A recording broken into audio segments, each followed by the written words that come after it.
नमस्कार. आजच्या fellowship of the फ्लूटमध्ये मी तुमचं सगळ्यांचं स्वागत करते मनापासून. आपण प्रार्थनेने सुरुवात करणार आहोत. सो ज्यांना येते त्यांनी माझ्यासोबत म्हणा, नाहीतर ऐका.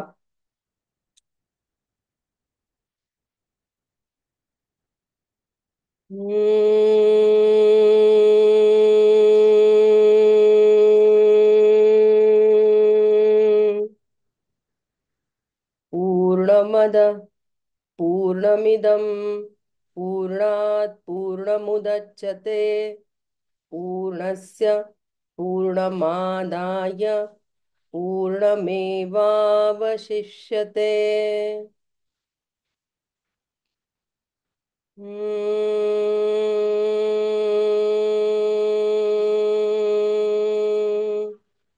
असतो मा सद्गमय तमसो मा ज्योतिर्गमय मृत्योर्मा अमृतंगमय.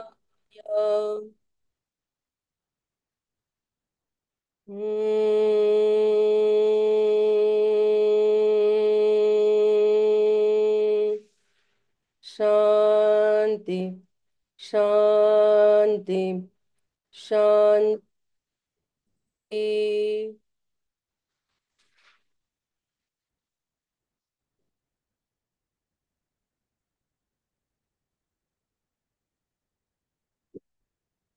I welcome you all in the fellowship of the flute today. Our today's topic is who are our partners in crime. Okay. आपण भगवद्गीतेचं काय म्हणू त्याला, एक भगवद्गीतेचं निरूपण मी प्रयत्न करते आहे सगळ्यांसमोर मांडण्याचा. तर तो भाग आपण आज पुढे नेणार आहोत. तर आपण दुसऱ्या अध्यायावरतीच अजून आहोत. सो दुसऱ्या अध्यायामध्ये आपण बघितलं की माझा धर्म काय आहे. पण बेसिकली ज्यावेळी हे सगळं आपल्याला माहिती असतं की माझा धर्म काय आहे, माझं कर्तव्य काय आहे, माझं आत्ता मी या क्षणी काय करायला पाहिजे, किंवा मी ऍक्सेप्टन्स दाखवला पाहिजे, हे सगळं थिओरॉटिकली आपल्याला माहिती असतं. We know it all in the theory. पण ते प्रॅक्टिकली अप्लाय करताना आपली गडबड उडते, आणि that is where we sin. हे आपण बघितले की आपण का सिन करतो. कर्मण्ये वाधिकार असते मा फलेषु कदाचन मा कर्म फल हेतुर्भुर माते संगोस्त्व कर्मणी. आपण का सिन करतो, कारण आपण जेही कर्म करतो तर त्या कर्माच्या मागे आपला काही ना काहीतरी गोल असतो. आणि तो जो गोल आहे, we are very much attach to the reward or the outcome or the ultimate achievement that you have planned in your mind. ही आपली जी आसक्ती आहे त्या एफर्ट्सच्या मागची, त्यामुळे आपण बऱ्याच वेळा आपण सिन करतो, किंवा आपण आपल्या धर्मापासून दूर जातो, कर्तव्यापासून दूर जातो, सद्गुणांपासून आपण दूर जातो. ओके. सो बेसिकली आज आपण हे जाणून घेणार आहोत, अजून थोडंसं आपण पुढे आज नेणार आहोत की हे सगळं करण्यासाठी, म्हणजे आपण कर्म फलाचं अपेक्षा न ठेवता, म्हणजे आपण कर्म तर करायचं, एफर्ट्स तर करायचे, पण विदाउट एक्सपेक्टिंग एनी रिझल्ट आपण हे कसं करायचं, हे समजून घेता घेता आपल्याला कळेल की आपल्याला हे करताना अडचणी काय येतात, आणि who are the partners in the crime, और who makes us sin. Okay. So कर्मण्येवाधिकार असते नंतरचा पुढचा जो श्लोक आहे, आपण आज जे श्लोक घेणार आहोत ते आता मी एकदा वाचते आहे. ज्यांना गीता येते त्यांनी म्हणा माझ्यासोबत. अन्यथा मी अर्थ पुन्हा स्पष्ट करणारच आहे. ओके. सो कर्मण्येवाधिकारस्ते मा फलेषु कदाचन मा कर्मफल हेतुर्भुर्मा ते संगोस्त्व कर्मणि योगस्थ कुरु कर्माणि संगं त्यक्त्वा धनंजय सिद्ध सिद्ध्यो समो भूत्वा समत्वं योग उच्यते दूरेण ह्यवरं कर्म बुद्धियोगा धनंजय बुद्धौ शरणमन्विच्य कृपणा फलहेतवः बुद्धियुक्तो जहाति उभे सुकृत दुष्कृते तस्माद्योगाय युज्यस्व योगः कर्मसु कौशलम् कर्मजं बुद्धियुक्ता हि फलं त्यक्त्वा मनीषिणः जन्मबन्धविनिर्मुक्ताः पदं गच्छन्त्यनामयम् यदा ते मोहकलिलं बुद्धिर्व्यतितरिष्यति तदा गन्तासि निर्वेदं श्रोतव्यस्य श्रुतस्य च श्रुतिविप्रतिपन्ना ते यदा स्थास्यति निश्चला समाधावचला बुद्धिस्तदा योगमवाप्स्यसि. एवढे श्लोक पण आज बघणार आहोत. कमी आहेत श्लोक खूप, कारण गीता एवढी व्हास्ट आहे ना की आपण किती त्याचा अभ्यास करू तितका कमी आहे. सो कृष्णाने असं सांगितलंय की जर का आपल्याला आपलं सिन करायचं नसेल, आपल्याला आपल्या कायम आपल्या धर्माचं भान ठेवायचं असेल, आपल्या कर्मांचं भान ठेवायचं असेल, I would use the word Karma rather than धर्म, की आपल्याला आपल्या कर्मांबद्दल जर का सतत अवेअर राहायचं असेल तर योग करणं गरजेचं आहे. म्हणजे हे कोण करू शकतो? तर योगी करू शकतो. तर योगी कोणाला म्हटलंय कृष्णाने? की सिद्ध सिद्ध्यो समो भूत्वा, म्हणजे गोल तुमचं जे आहे ते तुम्हाला सिद्ध झालं म्हणजे अचीव झालं किंवा नाही झालं तरी सुद्धा तुमचे एफर्ट्स किंवा तुमचा विश्वास सिस्टीम मधला असेल, माणसांमधला असेल, तो अढळ ठेवणं म्हणजे योग आहे, असं कृष्णाने म्हणलंय. सो बेसिकली योगी कर्म किंवा योग जर का आपण केला किंवा योग आत्मसात केला तर हे आपण सहज करू शकतो. आणि मग योग करत असताना दूरेण ह्यवरं कर्म, म्हणजे ज्या गोष्टींमधनं आपल्याला लाभ मिळतो अशी कर्म ज्यावेळी आपण खूप जास्त त्याच्या मागे लागतो त्यावेळी आपण कसे लोभी होत जातो, आपली थॉट प्रोसेस कशी निगेटिव्ह होत जाते, हे धनंजया तुला जेव्हा तू पूर्णपणे शरणागतीला जाशील, या मार्गावरती चालशील योगाच्या, त्यावेळी तुला लक्षात येईल की येस, ही जी माझी एक सवय आहे, ही जी माझी एक हॅबिट आहे, त्यामुळे मी लोभी होत चाललोय, माझी थॉट प्रोसेस पूर्णपणे निगेटिव्ह होत राहते ऑल द टाइम. ओके. मग जर का त्याचबरोबर अजून मला काय काय फायदे योगाचे होऊ शकतील असं कृष्णाने सांगितलंय पुढे, की ह्याच जन्मी योग जर का तू फॉलो केलास तर ह्या जन्मी तुझी काय चांगली कर्म असतील, वाईट कर्म असतील, ज्याला आपण कर्मबंधन असं म्हणतो, त्यातनं सुटका ही ह्या जन्मी होऊ शकते जर तू योगाचा मार्ग आचरला तर. आणि योगी कोण? की जो सिद्ध होवो अथवा न होवो, दोन्हीही सिच्युएशन्स मध्ये, सिच्युएशनला, लोकांना, कुठल्याही गोष्टीला दोष देत नाही, तो योगी आहे. ओके.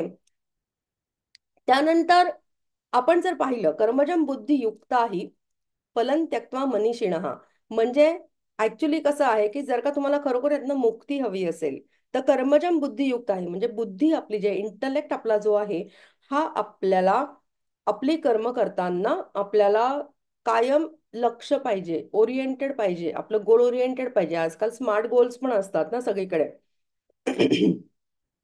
तिकडे आपला घेऊन जातो. पण ते जोपर्यंत आपण त्यागत नाही, म्हणजे ही नेक्स्ट स्टेज आहे योगाची, की तुम्ही ते खरोखरच तुम्ही करत असतानाही तुमच्या मनामध्ये विचार येत नाही की मला हे अचीव करायचंय. आणि त्या स्टेजला जायला अनेक जन्मांची साधना लागू शकते, अनेक वर्षांची साधना लागू शकते, ज्याला आध्यात्मिक बैठक आपण म्हणतो. आणि त्यावेळी तुम्ही जन्म आणि मृत्यू या बंधनातनं सुटू शकता. पण या योगापासनं सुद्धा, म्हणजे आपल्याला ह्या योगाच्या मार्गावरती सुद्धा चालताना त्रास होतो. Why? Because we have partners in crime. So who is the basic partner in our crime? Who is the primary partner in our crime? If you want to understand it, please understand our intellect is our primary enemy or primary partner in our crime. Okay? म्हणजे हे सगळं आपल्याला माहिती आहे थिओरॉटिकली again, पण यदा ते मोह कलिलम बुद्धिर्व्यतितरिष्यति, म्हणजे आपली बुद्धी, आपलं इंटलेक्ट जे आहे, हे या मटेरियल प्लेजर्स जे आहेत याच्यामध्ये इतकं बुडालेलं आहे, आपली बुद्धी एवढी स्वार्थी झालेली आहे की ह्या गडद अंधारामध्ये मोहाच्या आपली बुद्धी आपल्याला नीटपणे विचारच करू देत नाही. जी ज्ञानेंद्रिय आहेत आपल्याला, म्हणजे आपल्याला आपण जे ऐकतो आहे, आपण जे बघतो आहे, आपण ज्याच्यामुळे आपला अहंकार वाढू शकतो, अशा गोष्टी करतो. आपण एखाद्याला कुठेतरी पटकन लागेल असं बोलतो, किंवा आपण कुठेतरी गेल्यानंतर आपले व्हाईब जसे असतात की कुठेतरी आपल्याला आपण तिथे कम्फर्टेबल नाही असं जाणवून देऊ शकतो. या सगळ्या गोष्टी ज्या आहेत, ह्या कशामुळे होतात, तर आपल्या इंटलेक्टमुळे होतात. तर इंटलेक्ट म्हणजे एक जो आपण बघितलं, म्हणजे मला जे माझ्या मेडिटेशन मधनं आलेला आहे, हा एक इम्पॉर्टंट पॉइंट मी इथे मांडते आहे की आपलं इंटलेक्ट किंवा आपली बुद्धी जी आहे, बुद्धी इज लाईक ॲप. बुद्धी is like any app. Okay, it is application. Application कशाचं, तर तुमचं अनालिटिकल थिंकिंग जे आहे त्याचं ऍप्लिकेशन प्रॅक्टिकल गेन्स साठी वापरणं म्हणजे बुद्धी आहे. इन टुडेज वर्ल्ड, और otherwise also it is like you apply this शक्ती. बुद्धी एक शक्ती आहे बरं का. तर ही शक्ती आपल्याला गोष्टी अनालाइज करायला शिकवते. आपण अनालाइज करू शकण्याची पॉवर आपल्याला प्राप्त होते, आणि त्यातनं आपण अनेक गोष्टी सहजतेने करण्याकडे जाऊ शकतो मनुष्य. पण ही बुद्धी, ही जी शक्ती आहे, ही कुठल्या प्रकारे काम करते आपल्या अ, आयुष्यामध्ये, तर आपल्या आयुष्यामध्ये ही शक्ती तीन प्रकारे काम करते. एक म्हणजे मोह, दुसरं म्हणजे ऋण, आणि तिसरं म्हणजे प्रज्ञा. अशा प्रकारे ती काम करते. मोह म्हणजे काय, तर बुद्धीचा उपयोग फक्त मटेरियल प्लेजर्स उत्पन्न करणे, ते अधिकाधिक गोळा करत राहणे, होर्ड करत राहणे, यामध्ये ज्यावेळी बुद्धी व्यस्त असते, तेव्हा ती मोहाच्या प्रकारे, मोह ह्या प्रकारामध्ये मोडते. त्यानंतर ऋण. ऋण म्हणजे काय, तर यामध्ये आपली बुद्धी ज्यावेळी आपली कर्तव्य कर्म काय आहेत, आपला धर्म काय आहे, आपलं आपण ज्याला म्हणू की शास्त्र काय सांगतं, तर्क काय सांगतो, अशा प्रकारे ज्यावेळी बुद्धी काम करते, म्हणजे आपण ज्याला एक म्हणून त्याला की तर्क वितर्कांवरती बुद्धी काम करते, त्यावेळी ती ऋणांमध्ये येते. ओके. आणि मग अशी लोक जनरली फिलांथ्रोपिक म्हणून ती प्रसिद्ध होतात, किंवा दानशूर म्हणून प्रसिद्ध होतात, किंवा कुठल्या तरी सब्जेक्ट मधले ऑथॉरिटी म्हणून ते प्रसिद्धी पावतात. आणि तिसऱ्या प्रकारे म्हणजे जे आपण प्रज्ञा म्हणतो, प्रज्ञा म्हणजे काय, तर बेसिकली आपल्याला प्रदान केलेली आहे ही शक्ती ब्रह्मांडाने, टू अंडरस्टँड की मी कोण आहे. ही प्रज्ञा आहे बरं का. प्रज्ञावंत किंवा प्रज्ञा हा शब्दाचा उपयोग आपण फार लूजली करतो. प्रज्ञावंत म्हणजे बुद्धिमान नाही. ओके. सामान्य मनुष्य जो अतिशय हुशार आहे, असा मनुष्य हा प्रज्ञावंत नाहीये. ओके. प्रज्ञावंत म्हणजे जेव्हा बुद्धीचा उपयोग, किंवा बुद्धी ह्या शक्तीचा उपयोग मनुष्य मी कोण आहे या मार्गावरती, या तर्कावरती विचार करण्यासाठी वापरायला लागतो, त्यावेळी ती प्रज्ञा जी आहे ती जागृत होते.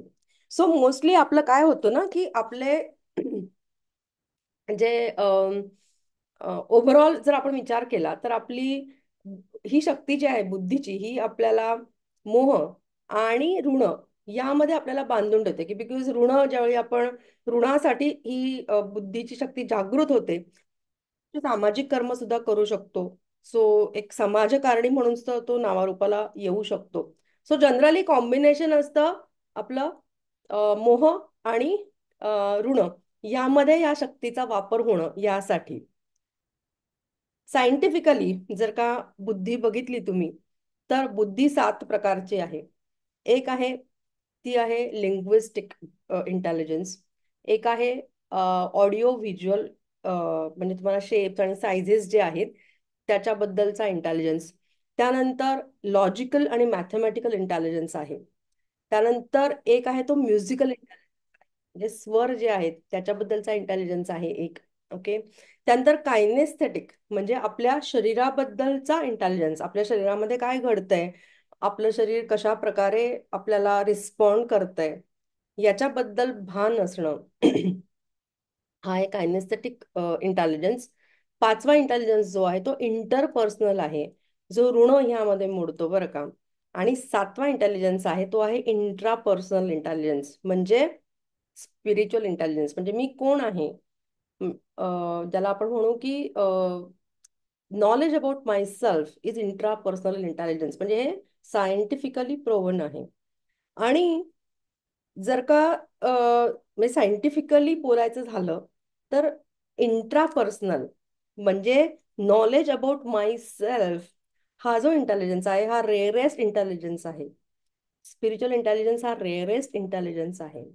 या मार्गावरती चालताना, इंटेलिजन्स का म्हणतात त्याला, बिकॉज तुम्हाला इंट्युटिव्हनेस असणं हे या मार्गावरती असू शकतं.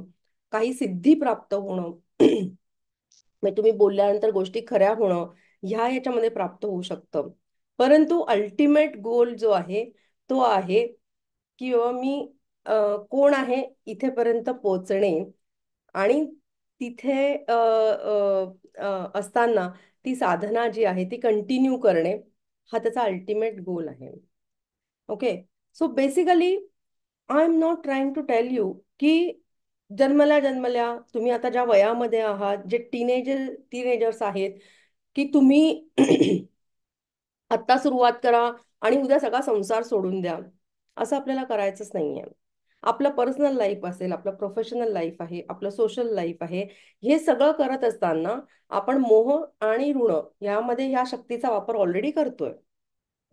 पण प्रज्ञा आपल्याला आहे हे जागृत, याबद्दल जागृत होणं, त्यासाठी थोडाफार प्रयत्न रोज करणं, हे जर केलं तर हळूहळू बाय द टाइम तुमचे कर्तव्य पूर्ण होतील, टिल द टाइम म्हणजे तुमचं एज त्यावेळी मे बी 50 किंवा 60 असेल, जोपर्यंत तुमची ऍक्च्युली कर्तव्य कर्म पूर्ण होतील, you will be ready for taking this up as completely. त्यासाठी आपलं जीवन वापरणे, आपला वेळ वापरणे, आपली साधनं वापरणे, यासाठी मनुष्य उद्युक्त होऊ शकतो.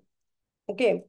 पण असं घडतं का? असं घडत नाही. आणि आता मी तुम्हाला एक परवाचीच गोष्ट सांगते. एक फॅमिली आहे, वेल टू डू फॅमिली.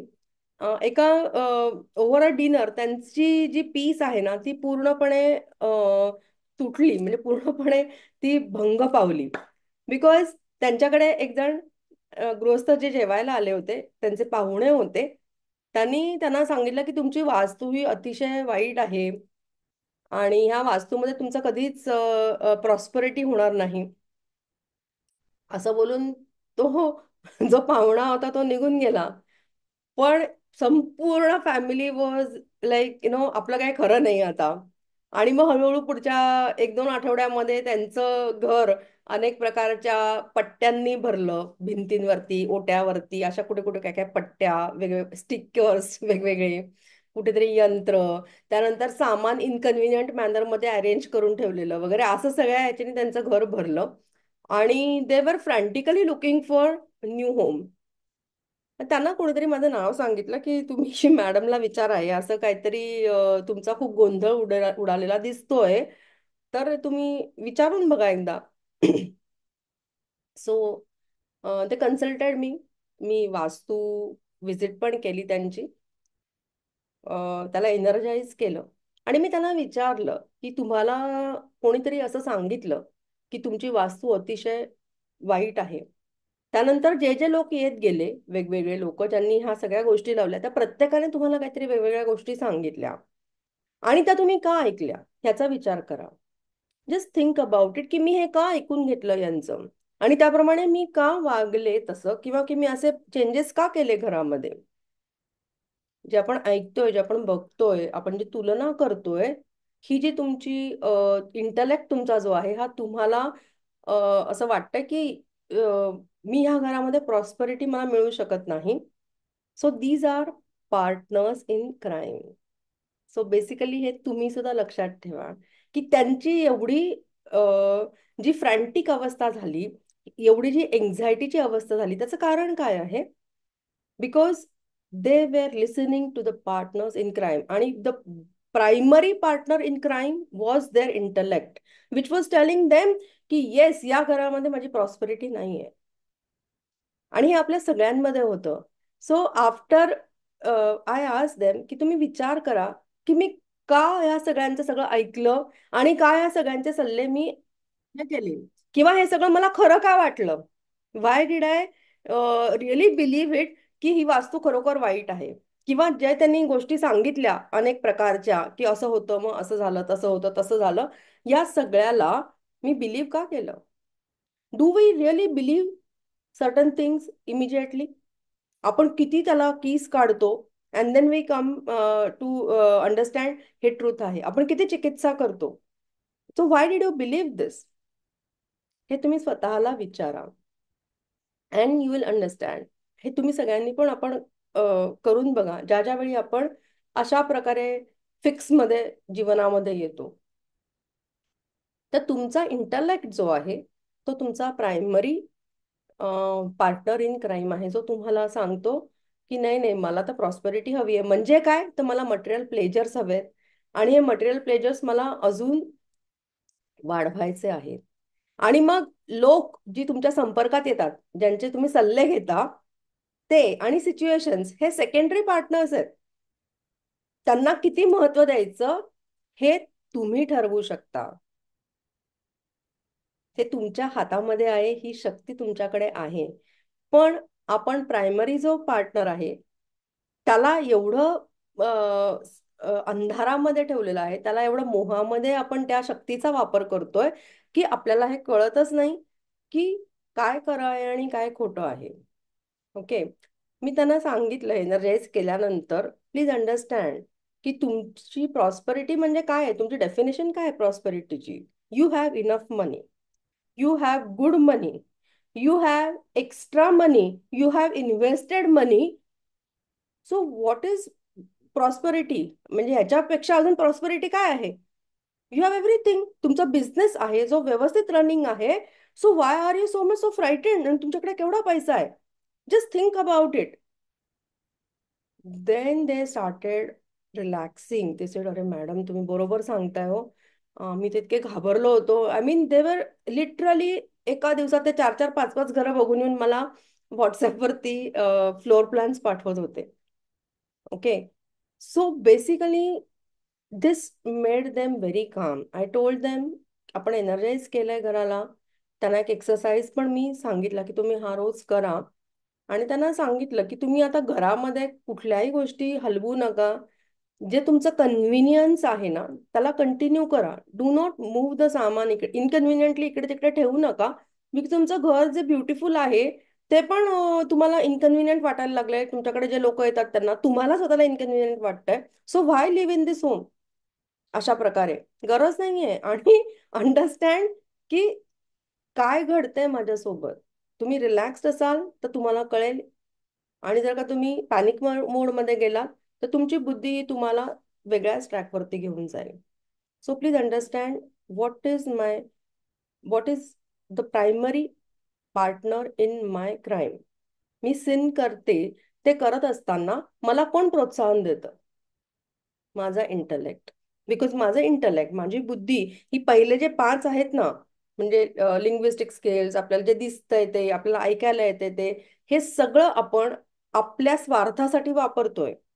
जे घडतंय त्यातनं आपण काय घ्यायला पाहिजे हे आपण ठरवू शकतो. पण ही पॉवर आपण दुसऱ्याच्या हातात दिली आहे, किंवा आपण ही पॉवर आपल्या स्वार्थाच्या हाती दिलेली आहे. त्याच्यामुळे काय होतं की आपण लगेचच पॅनिक मोडमध्ये जातो, लगेचच आपण डिप्रेशनच्या मोडमध्ये जातो, लगेचच आपण एकदम उदास होऊन जातो, डिमोटिवेटेड होऊन जातो.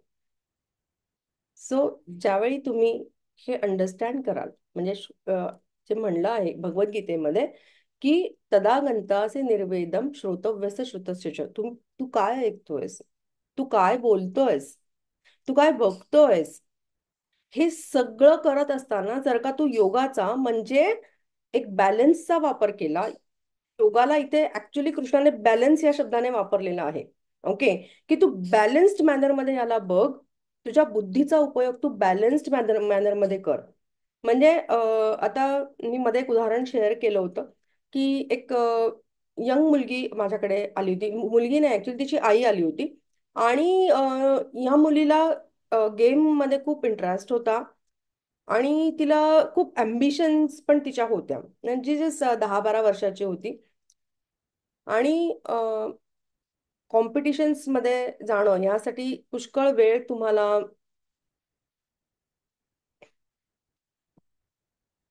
कॉम्पिटिशन्समध्ये जाण्यासाठी तुम्हाला खूप प्रकारे टाइम द्यावा लागतो किंवा काय. तर बेसिकली ती आई माझ्याकडे आली, ती म्हणली की मी काय करू मॅडम, माझं म्हणजे आमच्या घरात पण मी सपोर्ट करते हिला, पण my partner is not so supportive, मी काय करायला पाहिजे. तर मी तिला ॲस्ट्रॉलॉजिकली सांगितलं की ओके, एक वर्षभर तिला चांगला चान्स आहे, तिला हे करू देत, त्याच्यानंतर मग आपण बघूया काय करायचंय. आणि ऑफकोर्स या एका वर्षामध्ये तिला जे अचिव्हमेंट्स होत्या त्या तिने सगळ्या पूर्ण केल्या. तिला जिथे जिथे खेळायचं होतं स्केटिंगमध्ये ते तिथे ती खेळली. ओके. आणि नंतर मी तिला म्हटलं की आपण तिला कुठेतरी वेगळ्या गेममध्ये आपण हे करूया, इन्व्हॉल्व करूया, जिथे तिला अ, म्हणजे परफॉर्मन्स ओरिएंटेड खूप आहे असं नसणार आहे. Okay.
I'm not getting. You can see me everyone. Small दिसतंय पिक्चर. नाही, व्यवस्थित आहे डॉक्टर गौरी, काहीच प्रॉब्लेम नाही आहे. Because I am seeing a very small picture here म्हणून. ठीक आहे, सॉरी. नाही, ऑल गुड. सो बेसिकली असं आहे ना की तुम्ही सगळ्या गोष्टी म्हणजे बॅलन्स तुमचा जो आहे तो साधला पाहिजे. म्हणजे तुम्ही आत्ता गेम करतायत पण आयुष्यभर तुम्ही गेमच नाही करू शकणार आहे. Okay. So you have to focus on your studies also.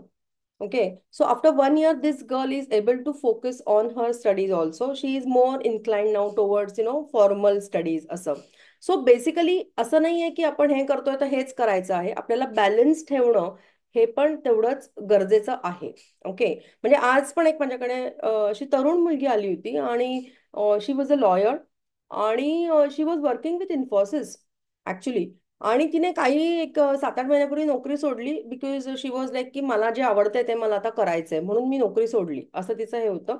And but with the family this thing discussions and all, they have started some kind of business with some partner. आणि नाव she is dealing with something which is related to manufacturing. तर she is so board, म्हणजे तिला काहीच कळत नाही इथे काय करायचं बिकॉज तिची बॅकग्राऊंड आहे लॉची. म्हणजे at least she should be into some kind of consultancy किंवा some kind of legal work. पण इथे तिला त्याच्या सोडून वेगळंच काहीतरी करायचंय. सो आय टोल्ड हर की तू फॅमिलीच्या प्रेशर खाली येऊन हे करू नकोस. तू त्यांना सांग की आत्ता जे तुझं वय आहे याच्यामध्ये मला दर महिन्याला एवढं इन्कम मला घरामध्ये आणायचंय. ओके. आणि असं नाही की कमी आहे काही, पण you have to provide for your future is it. So हा बॅलन्स आहे जो आपण सगळ्यांनी आणला पाहिजे. आपण हे करत असताना कुठेतरी आपली प्रज्ञा जी आहे ती जागृत करण्याचा मार्ग जो आहे तो सुद्धा आत्तापासूनच आपण सगळ्यांनी एक प्रयत्न करणं गरजेचं आहे की आपण त्या मार्गावरती आहोत. सो दॅट ज्यावेळी तुमची कर्तव्य पूर्ण होतील त्यावेळी तुम्ही या स्टेजला असाल की तुम्ही अ, स्वतःला ओळखू शकाल आणि तुमच्या शक्तीचा तुम्ही पुरेपूर वापर ह्या जन्मी सुद्धा करू शकाल. या जन्माच्या कर्मातनं बंधनातनं कर्मांच्या तुम्ही मुक्त होऊ शकाल. That is what it actually is. आणि मग हे ऐकल्यानंतर अर्जुनाला पण प्रश्न पडला की म्हणजे आपले पार्टनर्स इन क्राईम कोण आहेत. तर आपले ज्ञानेंद्रिय आहेत ना, म्हणजे आपण जे बघतोय, डोळे आपले, आपलं कान आहेत, आपली श्रुती म्हणजे आपण जे बोलतोय ऐकतोय, त्यानंतर आपला अहंकार, आपला एक ओव्हरऑल ॲटिट्यूड जो आहे, जो आपण समाजामध्ये आपण जाताना आपल्या देहबोली जी आपली आहे, हे सगळे आपले प्रायमरी पार्टनर्स आहेत इन क्राईम. तर मग ह्या सेन्सेसना आपल्याला जर का स्टील करायचं असेल, किंवा हे सेन्सेस ज्यावेळी करेक्ट मार्गावरती येतील, त्यावेळी म्हणजे आपण त्यांना लोकेट करून त्यांना ऍड्रेस केलं, तर आपण स्थितप्रज्ञ म्हणजे काय, तर प्रज्ञेकडे जाण्याची स्थिती आपली उत्पन्न होणं हे होऊ शकेल. आणि मग त्याने प्रश्न विचारला कृष्णाला की स्थितप्रज्ञस्य का भाषा समाधिस्तस्य केशव स्थितधी किम प्रभाषेत किमासीतो व्रजेत किम. म्हणजे त्याने स्थितप्रज्ञ किंवा ज्याचे हे सगळे पार्टनर्स आहेत इन क्राईम, हे माणसालाच आपल्या कल्याणाकडे नेण्यासाठी पण मदत करू शकतात का, आणि ते कशी करू शकतात, हा प्रश्न त्याने केशवाला विचारला. आणि मग त्यांनी काय उत्तर दिलं हे आपण पुढच्या फेलोशिप ऑफ द फ्लूट मध्ये नक्कीच बघूया. पण बेसिकली बॅलन्स फार आवश्यक आहे. बॅलन्स म्हणजे असं नाही आहे की तुम्ही सगळं सोडून द्या. म्हणजे एक कबीर साहेबांचा दोहा मला इथे आठवतो, तो असा आहे की शुकदेर सरिका फेरिया तो को पावय पार बिनगुरु निगोरा जो रहे पडे 84 धार. म्हणजे शुकदेव हे व्यासदेवांचे पुत्र होते. ते मुळातच जन्मले तेव्हाच त्यांना संन्यास घेणे किंवा साधना करणे याकडे त्यांचा कल होता. पण त्यांना ब्रह्मदेवाने त्यांच्या सभेत बसू दिलं नाही, कारण व्यासमुनींनी त्यांना जो गुरु सांगितला होता, तो गुरु त्यांनी अमान्य केला. म्हणजे व्यासदेव त्यांचे जे वडील होते त्यांनी असं सांगितलं की गृहस्थाश्रमी एखादी व्यक्ती म्हणजे राजा जनक जो आहे, मिथिलेचा राजा, सीतेचे वडील, याला तू गुरु कर. कारण गृहस्थाश्रम हा सर्वश्रेष्ठ आश्रम आहे जिथे तू बॅलन्स सगळ्यात ठेवू शकतो. सो त्याला तू गुरु कर. तर त्याने खूप त्याला विरोध केला. म्हणजे त्यांनी व्यासदेवाने त्याला आधी असं सांगितलं की फर्स्ट यू गेट मॅरिड, गृहस्थाश्रमामध्ये तू प्रवेश कर आणि तुझी साधना चालू ठेव. म्हणजे एका पर्टिक्युलर वेळेला तू बरोबर ज्या गोष्टी अचीव्ह करायच्या त्या करू शकशील. पण he was completely against it, against getting married. आणि मग अशा शुकदेवांना ब्रह्मसभेत पण बसू दिलं नव्हतं, जरी ते एवढे मोठे तत्वज्ञ आणि एवढे मोठे आध्यात्मिक लेवल अचीव्ह केलेले एक गुरु होते तरी सुद्धा. आणि मग त्यानंतर त्यांनी म्हणजे व्यासाने त्यांना समजावलं की गृहस्थाश्रम जो आहे, हा तुझी जी काही ऋण असतील ह्या जन्मातली, म्हणजे तुमचं ऋण आहे, एक पितृऋण असतं, एक असतं आपल्याला मनुष्याचं ऋण असतं, एक असतं गुरूंचं ऋण असतं, एक असतं देवांचं ऋण असतं. तर हे सगळे ऋण तुला जर का कंप्लीट करायचे असतील तर गृहस्थाश्रम हा करेक्ट आश्रम आहे, जिथे तू बॅलन्स्ड मॅनरमध्ये काम करू शकतो, जिथे तू अंडरस्टँड करू शकतो. ओके. त्यानंतर दुसरं एक गोष्ट अशी आहे की जे लोक तत्ववेत्ते आहेत किंवा जे लोक पूर्णपणे साधनेकडे गेलेले आहेत, अशा व्यक्तींना सपोर्ट करणं हे सुद्धा गृहस्थाश्रमीच करतात. हे सुद्धा तो तुला कळेल याच्यामध्ये. तुझा सस्टेनन्स संन्यास, आता जर आपण पाहिलं तर मोठमोठे ऋषी मुनी, ओके, ह्यांचे पॅट्रन्स राजे होते, राजे महाराजे होते. इझन इट, म्हणजे त्यांचं काय आश्रम असेल, त्यांचं ते सगळं चालवण्यासाठी त्यांना साधनं कुठून मिळत होती, बिकॉज त्यांचे पॅटर्न्स हे राजे होते जे गृहस्थाश्रमी होते. म्हणून त्यांनी त्यांना सांगितलं की तू त्याला आधी गुरु कर, जनक राजाला. त्याच्याकडनं तू म्हणजे त्याचं शिष्यत्व तू पत्कर, काही वर्ष त्याच्यासोबत काढ, and then you will understand की गृहस्थाश्रम कसा एकतर सर्वश्रेष्ठ आहे आणि कसा तो आवश्यक सुद्धा आहे. सो बेसिकली हॅव बॅलन्स सगळ्या गोष्टींमध्ये. ही पहिली गोष्ट आहे योगामध्ये. जर का बॅलन्स असेल तर आपण हे जे आपला इंटलेक्ट आपला पार्टनर इन क्राईम बनलाय ते आपण अंडरस्टँड करू शकतो की नाही, I can overcome this challenge and then you can go further in your life. So on this note we will start with meditation. So everyone ready for meditation?